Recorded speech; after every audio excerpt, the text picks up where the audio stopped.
The European Union is holding an emergency meeting today after President Trump threatened on Saturday to impose a new 10% tariff on Denmark and 7 other European nations until a deal is reached for the U.S. to purchase Greenland.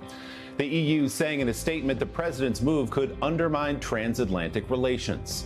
Meanwhile, on Thursday, in an extraordinary step, troops from NATO countries across Europe, American allies all, began to arrive in Greenland in a show of solidarity with Denmark, which controls that massive icy island. So why is President Trump fixated on Greenland? And how far is he willing to go to take it? Chief Capitol Hill correspondent Ryan Nobles traveled to Copenhagen this week with a bipartisan group of American lawmakers. Our Sunday Focus this morning is part of the NBC News series, Finding Common Ground. Greenland, a quiet but huge island filled with ice, has never been the center of international intrigue. All our lives, and every time we travel in the world, we had to show Google Maps where Greenland was, so now we're everywhere. Things have changed. We need Greenland for national security very badly. If we don't have it, we have a big hole in national security.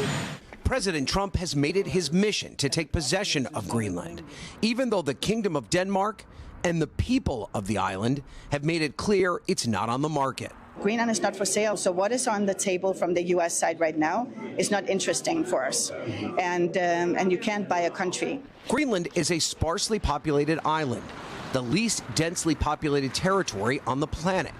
But as the globe warms, the ice on the island and in the water around it is starting to melt, revealing new shipping lanes and the potential for resources like rare earth minerals.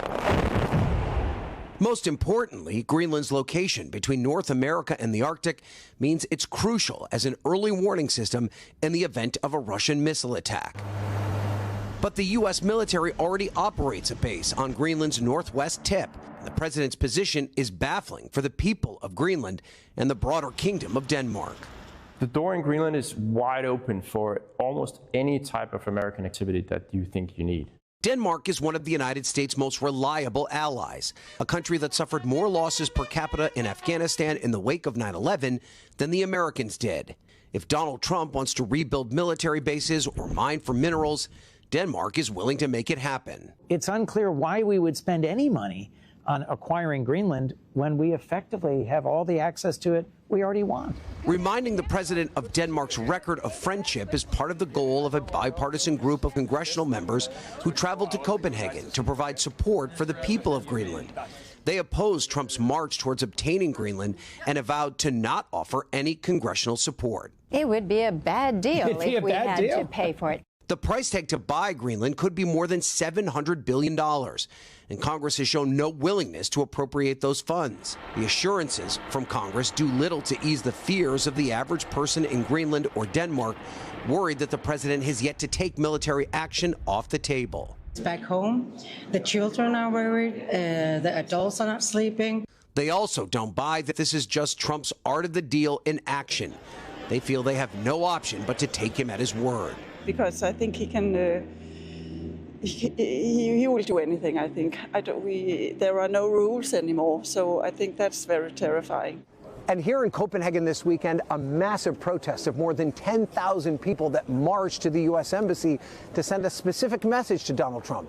They also have a message to the members of Congress that traveled here to Denmark. Do you have the will to stand up to Donald Trump and prevent his efforts to try and take control of Greenland? Right now, they're not 100% confident that that will exists. Willie, back to you.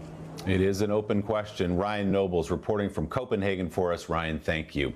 Hey, thanks for watching. And don't forget, you can catch the Today Show every morning on NBC or take Today when you're on the go. Just follow the Today podcast on Apple Podcasts, Spotify, or wherever you listen.